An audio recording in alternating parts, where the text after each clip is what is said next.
बिस्मिल्लाहिर्रहमानिर्रहीम। आज के इस वीडियो लेक्चर में हम रिपल टैंक पर डिस्कस करेंगे। रिपल टैंक एक बेसिकली एक रेक्टेंगुलर शेप्ड एक मशीन है जिस पर एक मोटर फिक्स होती है जो वाइब्रेशन जनरेट करती है इन द वाटर। इसका बेसिक जो फंक्शन है वो है वेव्स जनरेट करना, वेव्स जनरेशन एंड इसका पर्पस जो है टू स्टडी कैरेक्टरिस्टिक्स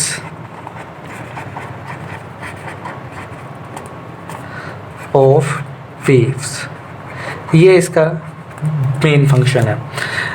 बेसिकली हम इससे वेव्स जनरेट करवाते हैं और उस वेव्स का हम स्टडी करते हैं, ऑब्ज़र्व करते हैं और उसकी कैरेक्टरिस्टिक्स को जानने की कोशिश करती हैं जो वेव्स में होती हैं।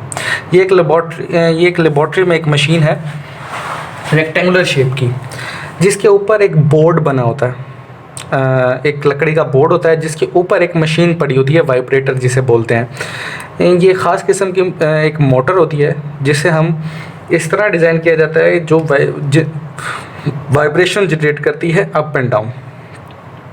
तो इस तरह ऊपर नीचे होने से मोटर के जो उसके साथ अटैच जो एक तख्ता होता है लकड़ी का, वुडन जो ब्लॉक है या जो भी तख्ता है वो ऊपर नीचे मूव करता है, जिसकी वजह से पानी में रिपल्स क्रिएट होते हैं, इसलिए इसे रिपल टैंक कहते हैं। और जो वेव्स क्रिएट होती हैं उसी को हम स्टडी करते हैं। पहले तो हम ये पढ़ लेते हैं। अच्छा, ये आपको अगर स्ट्रक्चर समझ आ गया कि इसमें सारा पानी पड़ा, ये नीचे एक शीट है जिसको हम ऑब्ज़र्व करेंगे। और मज़े की बात यह है कि आपने रिपल टैंक आपने घर में भी देखा होगा।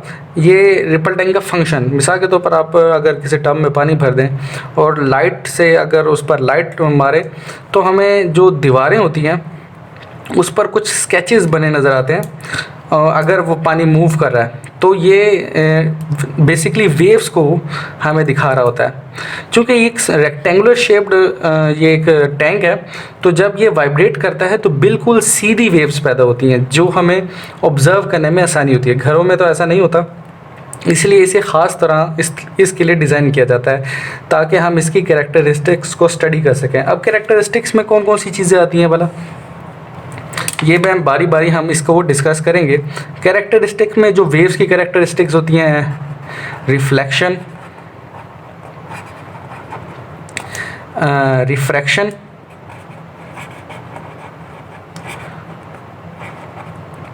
और डिफ्रैक्शन। इन तीन कैरेक्टरिस्टिक्स को हम स्टडी करने के लिए हम रिपल टैंक को यूज़ करते हैं इन द लेबॉर्ट्री। तो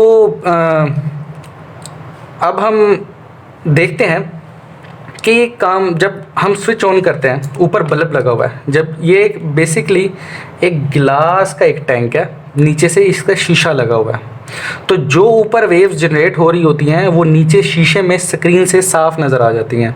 अब जब हम होता क्या है, जब हम स्विच ऑन करते हैं और ये इस तरह वाइब्रेशन जनरेट करते हैं, तो अगर हम टॉप व्यू से देखें तो वेव्स कुछ इस तरह, अगर मैं ऊपर से देखूं, टॉप व्यू से देखूं, तो वेव्स कुछ इस तरह जनरेट होती हैं पानी में।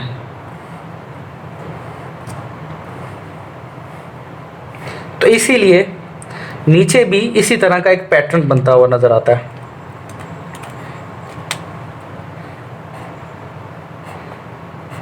क्योंकि बॉटम से भी तो वैसे ही नज़र आएगा, तो इसलिए एक इस तरह का पैटर्न बनता नज़र आएगा जब हम बल्ब को ऑन करते हैं। लेकिन अगर मैं साइड व्यू देखूं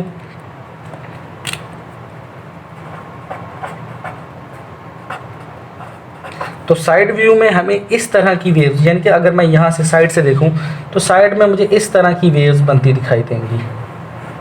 तो यानी कि ये ट्रांसवर्स वेव्स पैदा करने का एक बहुत ही बेहतरीन तरीका है रिपल टैंक। इसमें हम जब वाइब्रेटर ऑन करते हैं तो बिल्कुल सीधी वेव्स जनरेट होती हैं, स्ट्रेट लाइन वेव जनरेट होती हैं, ट्रांसवर्स वेव जनरेट होती हैं जो एक किनारे से दूसरे किनारे की तरफ मूव करती हैं और हमें जाती हुई दिखाई देती हैं। अच्छा, दूसरा इसमें एक ख़ास बात ये है जो हमें जो यहाँ पर नीचे स्क्रीन में जो चीज़ें नज़र आएंगी, इनमें जो जो ब्राइट कुछ होती हैं, ब्राइट निशान होंगे और कुछ होंगे डार्क निशान। जो ब्राइट निशान होंगे जिनको मैंने ब्लैक से रिप्रेजेंट किया है, ये होंगे क्रस्ट। पीछे हम क्रस्ट के बारे में पढ़ चुके हैं। और जो जो खाली जगह हैं जो ब्लैक होंगी, डार्क होंगी, उसको हम कहेंगे ट्रफ।